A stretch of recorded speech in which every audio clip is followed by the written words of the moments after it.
Hey, what's up, ladies and gentlemen? Welcome back to my channel. I hope you're doing well. In today's video, I'm going to show you how you can exactly create this kind of speed ramp effect inside Premiere Pro. So without wasting our time, let's get started.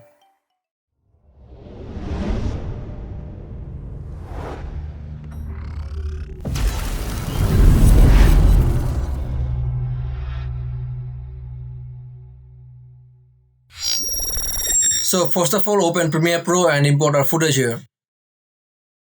2 hours later.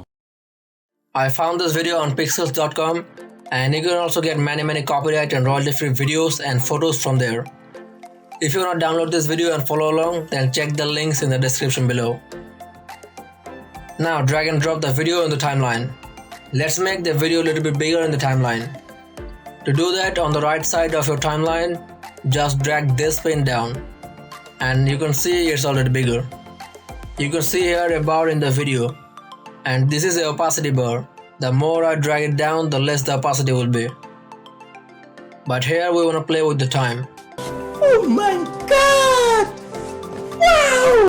For that, right click on the FX and go to time remapping and speed. Now the bar is a speed bar. If I drag it up, the speed will rise, and if I drag it down, the speed will also drop.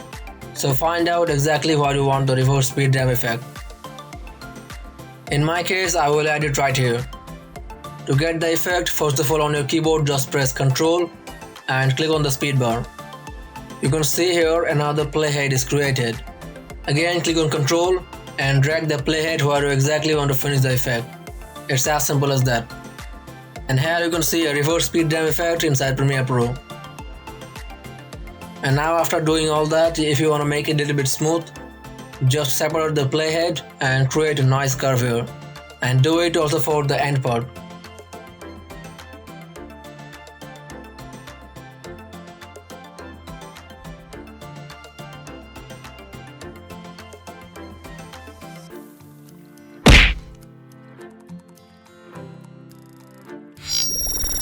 So that's how you can easily create reverse speed ramp effect inside Premiere Pro.